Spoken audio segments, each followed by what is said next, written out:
Item ಯಾವುದೇ ಇರಲಿ try ಮಾಡಿ ಆಚಿ ಚಿಕನ್ ಮಸಾಲಾ. ಅಬಕಾರಿ ಇಲಾಖೆ ಇತಿಹಾಸದಲ್ಲೇ ಅತಿ ದೊಡ್ಡ ಹಗರಣ ಬೆಳಕಿಗೆ ಬಂದಿದೆ.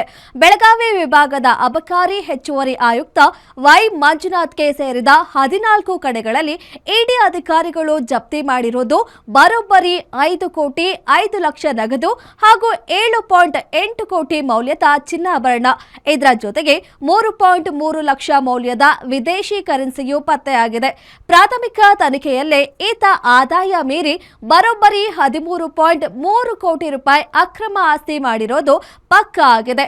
ಅತಿ ದೊಡ್ಡ ಶಾಕಿಂಗ್ ನ್ಯೂಸ್ ಅಂದ್ರೆ ಈ ಲಿಕ್ಕರ್ ಕಿಂಗ್ ತಾನು ಪಡೆದಿದ್ದ ಲಂಚದ ಹಣದ ಲೆಕ್ಕ ಇಡೋಕೆ ಪ್ರತ್ಯೇಕ ಡೈರಿಯನ್ನೇ ಇಟ್ಕೊಂಡಿದ್ದ. ಆ ಸೀಕ್ರೆಟ್ ಡೈರಿಯಲ್ಲಿ ಈತನ ಎಲ್ಲಾ ಬೇನಾಮಿ ಆಸ್ತಿಗಳ ಕಂಪ್ಲೀಟ್ ವಿವರ ಸಿಕ್ಕಿದೆ. ಮಂಜುನಾಥ್ ತನ್ನ ಸಂಬಂಧಿಕರು, ಸ್ನೇಹಿತರು ಅಷ್ಟೇ ಅಲ್ಲದೆ ತನ್ನ ಕಾರು ಚಾಲಕರ ಹೆಸರಲ್ಲೂ ಕೋಟ್ಯಾಂತರ ರೂಪಾಯಿ ಆಸ್ತಿ ಖರೀದಿ ಮಾಡಿದ್ದ ವಂಚನೆ ಬಯಲಾಗಿದೆ.